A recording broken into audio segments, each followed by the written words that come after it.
Hey guys, I hope you're having a wonderful day. Today I'm going to be answering this commonly asked question by people who experience emotional numbness. This aspect of like they can't seem to remember a lot of things in their life. Like they can't remember their youth, their childhood, or they can't remember even good past experiences.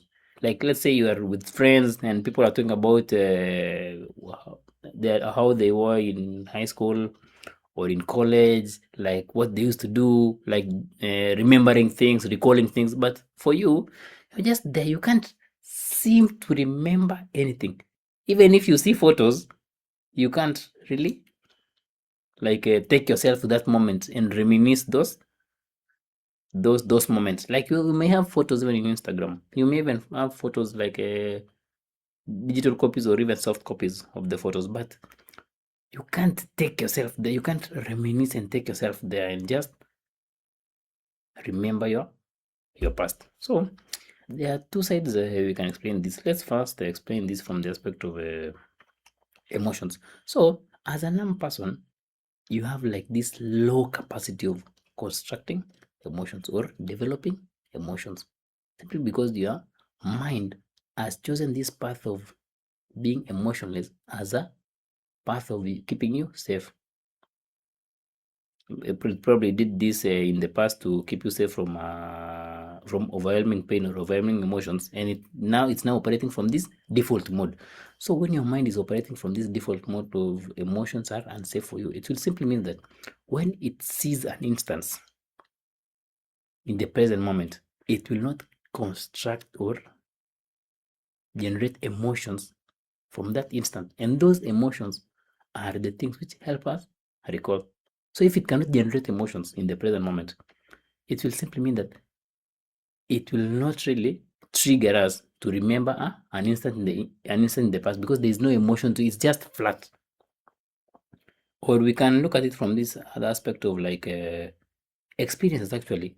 For us to recall experiences or for us to reminisce in experiences, we have to be emotionally present. Like we have to be fully aware of that moment or fully present in that moment, fully enjoying. Like we have to be experiencing the sadness, the joys, the laughter, the everything. But because you are experiencing numbness, you don't have that capacity or you lack that capacity of experiencing those pleasant and unpleasant sensations. So because you don't have that, it means that that experience, you cannot embody that experience fully.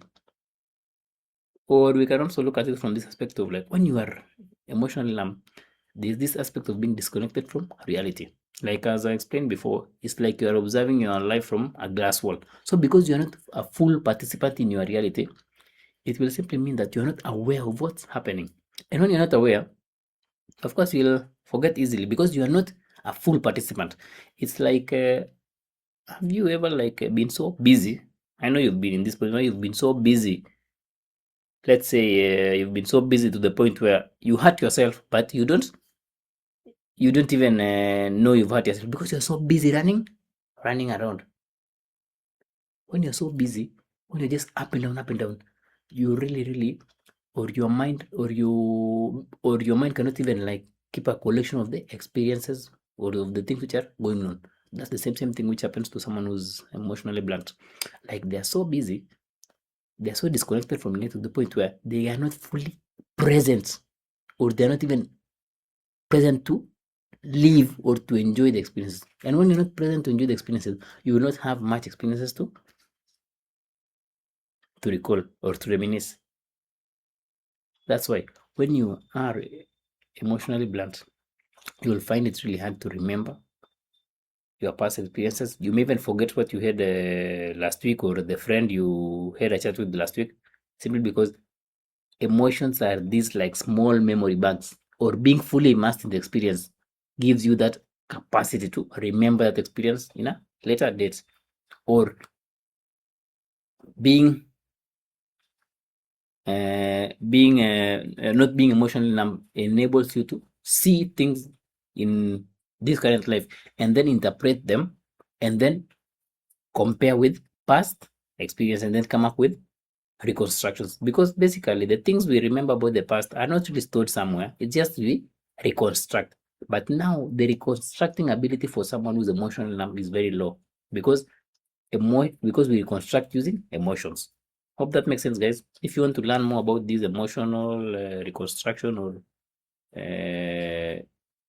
all those kind of things, you can read a book called How Emotions Are Made. It really explains more on the aspect of like you construct your emotions, and emotions are not just there stored, you construct them. So if you are numb, it simply means that you have a low capacity of constructing emotions, which means that you'll have low capacity of recalling or reminiscing past experiences. Hope that makes sense, guys. So you don't remember not simply because you are not you didn't experience, simply because you cannot construct the emotions, and also because during those experiences when they were happening, you were not fully present or fully aware of the experiences which were happening as you are drifted away or as you are operating in this autopilot. Also, like another thing is that's why like if you've met someone who's overcome emotional numbness, or even someone who's just healing, or who've just of just worked on their traumas and all, they are able to tell you that some of the things is like they're starting to recall their childhood, they're starting to remember this or that. That's the same thing. So by working on emotional numbness, you are able to remember the things which you thought you had forgotten. That makes sense, guys. So all those things are there. You can reconstruct your childhood, you can reconstruct your past relationships, you can reconstruct your past experiences if you have the capacity of feeling your emotions in the present moment, or if you have the capacity of understanding that emotions are safe and not unsafe as your numbness is trying to inform you. So by working on numbness, you are allowing yourself to even reminisce past moments. So forgetting is not a brain injury, as some people say. But of course, there are some brain injuries that's different. But for someone who has not even had any brain injury, forgetting is just a matter of like your mind is not able to reconstruct emotions in a vast spectrum in the present moment for you to be able to reminisce and reconstruct those past experiences. Hope that makes sense, guys. Hope I've explained clearly. So, working on numbness, they're able to reconstruct past experiences however much you wish, because now emotions will be deemed not dangerous for you. Until next time.